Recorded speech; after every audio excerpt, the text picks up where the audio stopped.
what we're seeing makes a lot of sense. And it also makes sense that last week, even though there should have been a blowtorch applied to every one of my short positions, they just sort of kept their hands on their hips and didn't budge. And finally, thanks to DeepSeek, things are getting fricasseed. So it's really amazing how one little press release can, wipe $1 trillion off a market instantly and cause complete mayhem. I do this show and I live in Palo Alto, California, the heart of the Silicon Valley.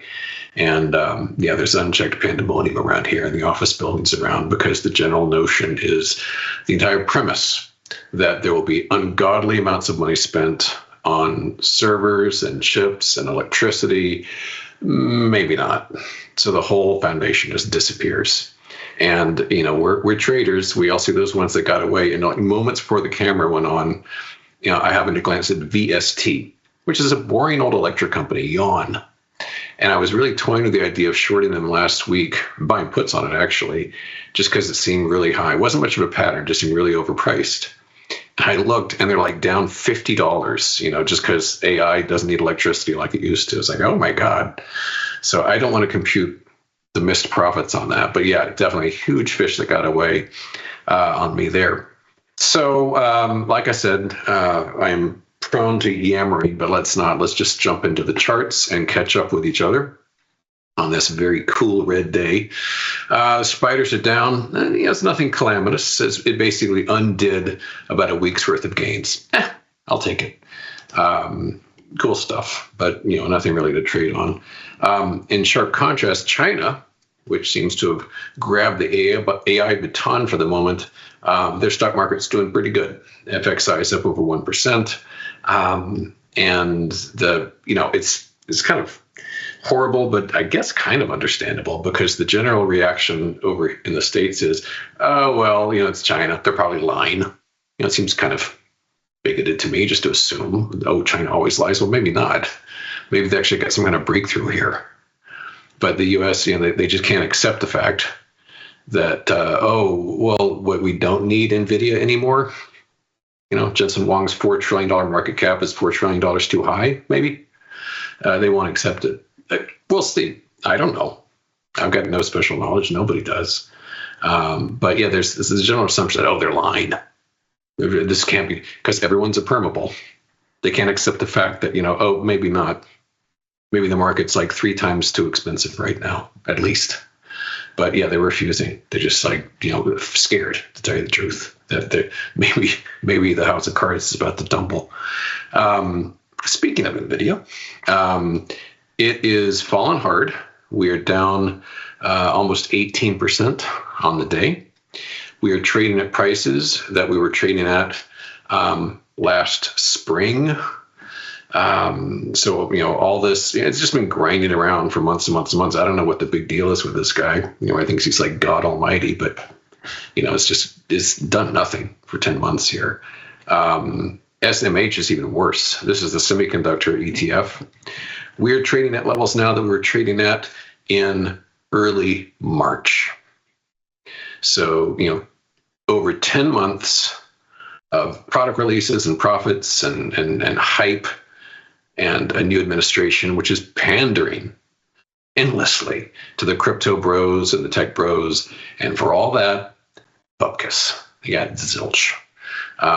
Absolutely zero over 10 months. And so within that, I've got puts on AMD, which, as I mentioned, I'm just hanging on to, and those are doing just dandy. My target's way down there. So AMD down over 7%. ASML, real zippy name, fellas. Nice job. Down over $50 on ASML, whatever that means. And ARM, which I stopped trading because it's so, schizophrenic and hyperkinetic. Forget it. I've had enough. But this went blasting higher.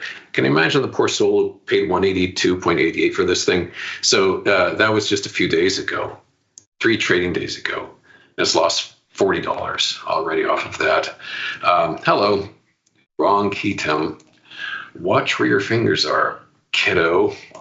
Let's see. ASML ARM. I guess Broadcom with the bizarre AVGO ticker. What if you wrote me as to why? I gripe about things I really don't care about. You don't have to tell me what's going on. Just like complaining. So yeah, semiconductors in pretty sorry shape. And Stargate. This is all. It's like a bad movie. How well this was all put together. Because last week was inauguration week. It was hype. Mark Zuckerberg and Lauren Sanchez and her outfit, and Mark staring down, and Larry Ellison with his embarrassing dyed hair and his teenage girlfriend. All the rest of it. It's just on and on and on. And then Stargate. So you got Trump there with the SoftBank dude, SoftBank. I can't get his name right. And then Ellison with the hair, and Sam Altman, little Sam Altman. And so they were there, and they did this thing about $500 billion in spending for AI supremacy. And I wrote a long piece about this weekend, basically about this is all about fear. No one really knows what they're doing, and they don't know what AI supremacy means, but they don't want to wake up one morning and find out China has it. And so, yeah, there's all this hype. And Oracle blasted higher, lifetime highs. How's it doing now? Not so good. There it is, crashing. So Oracle has returned to levels it was at last September, 2 months before the election. And all that time before, so there's Stargate right there, which is a beautiful gap close, by the way. There was the price gap. This is almost to the penny. It's actually amazing. There was the gap. And then the Stargate announcement. And so here we have the high at 189.10. We're down at 153.67 now. So not just the Stargate rally, it's gone. Everything's gone. It's basically gone all the way back to where it was. We're at the lows of the year. These are lows for the year on Oracle. And even parties that weren't at the podium, Supermicro, down about 14%. Dell, down almost 11%. Keyword here is down. Even Corning, which I made mention of on Friday, I think, these guys are down almost 10%. I suppose because of fiber optics. I don't really know what their product line is anymore, but they must have a lot to do with networking. So yeah, anything touching this stuff. And as I said, even electricity. VST. Wish I'd taken the jump. But yeah, VST is just getting destroyed. Absolutely destroyed. And I would also point out, referencing Friday's show, SOXL, remember this? We talked about how even a leveraged instrument like here had been behaving itself beautifully. What happened on Thursday? Was it Thursday or Wednesday? No, Wednesday. Bang, right there. Just about a perfect touch of that. And then this, and then this, and then apocalypse. Wow. There we go. So that was interesting too. So even the leveraged instruments are saying some cool things. And this item, which I had bought puts on for the first time ever on Friday, is doing nicely because not only did it fall on Friday, it's gapped down today, the Soundhound. So like I said, anything touching AI, doing good things for the 3 bears left on the planet. So that's all really exciting stuff. I also did a piece about a young man who took his entire inheritance and put it on March 21 $40 calls on DJT.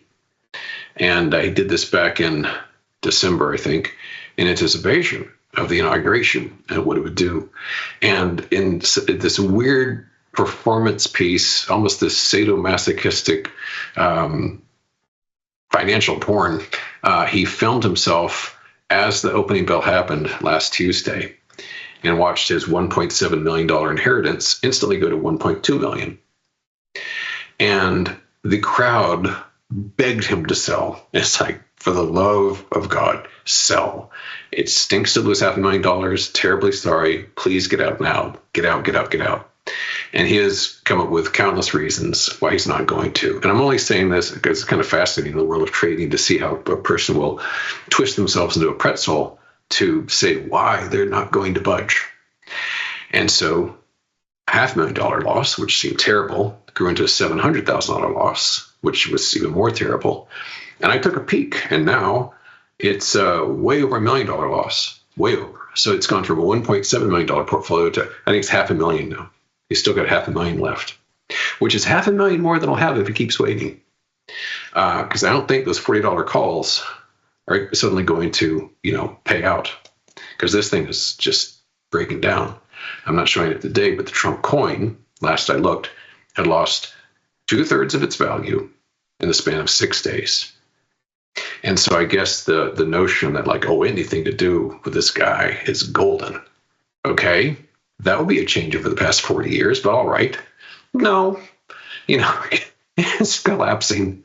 Trump coin, disaster. DJT, down. And this guy's lost almost all his inheritance. But it's just you get stuck in these things like, I'm not budging. It'll come back. You'll see. No, we're not going to see. What we're going to see is this thing wither away to zero. So fascinating stuff. Absolutely amazing. GEO got puts on this too. And this is another one of those, in the orbit of the new president plays. This continues to go down. It's been a very nice performer. It's patternless. I have no good reason for you as to why I got into this thing, except it seemed really high. But I'll take it. It's still falling. And Axon, this is another one too. This is the taser weapon thing. So this is down some as well. And even Bitcoin is doing poorly. And this is also astonishing to me. See, we're getting to this 3-hour show. I got to hurry up. We're going to end really. Most of the symbols I'm not going to be able to show you.